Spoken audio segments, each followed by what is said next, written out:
मुंबईत थोड्या वेळ विश्रांतीनंतर पुन्हा पावसाला सुरुवात झालेली आहे. आपल्यासोबत काही इथे नरिमन पॉइंटला फिरायला आलेले काही लोक आहेत, त्यांच्याकडून जाणून घेऊया. काय वाटतं तुम्हाला? काही नाही, खूप मुसळधार पाऊस पडतो आहे. खूप छान वाटतं आहे. ऍक्च्युली आम्ही आता ऑफिसला होतो, पण मुसळधार पाऊस पडल्यामुळे आम्हाला लवकर सोडलं आहे ऑफिस म्हणून. आता आम्ही घरी जातो आहोत. थोडासा आनंद घेत घरी जात आहोत नरिमन पॉइंटचा. So yes.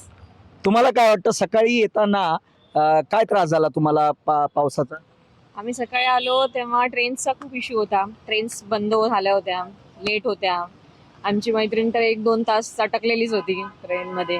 आणि मग आम्हाला तर चर्चगेटला पाणी मिळालं, भरपूर साचलं होतं पाणी. आम्ही तिकडून वॉकिंग आलो, टॅक्सीला खूप लाईन्स होत्या. पण ठीक आहे, वातावरण छान आहे, मस्त. आम्ही फ्रेश आलोय, त्याच्यामुळे मस्त वाटतंय. तुम्हाला काय अनुभव आला? तुम्ही कुठे राहिलाय? आम्ही ठाण्याला राहिलाय, पण येताना खूपच त्रास झाला ट्रेनमुळे, पावसामुळे. ऍक्च्युली कुर्ला ते दादर मध्येच मला 1-1.5 तास गेलाय. पण वातावरण आम्ही छान आहे, त्यातच आम्ही आनंदी आहोत. आणि आता काय नाही, घरी निघालोय ऑफिसवरून. लवकर सोडलं ऑफिसमधून पण आम्हाला. पहिल्याच पावसाने मुंबईत इतकी त्रेधात तिरपीट उडालेली आहे, तर तुम्हाला काय अनुभव आला? काय नाही, तेच ट्रेन सगळ्या लेट होत्या. ऑफिसला यायला थोडासा त्रास झाला, पण ठीक आहे. आम्हाला छान असं वाटतंय. पहिलाच पाऊस आहे मुंबईतला, तो मस्तच आहे.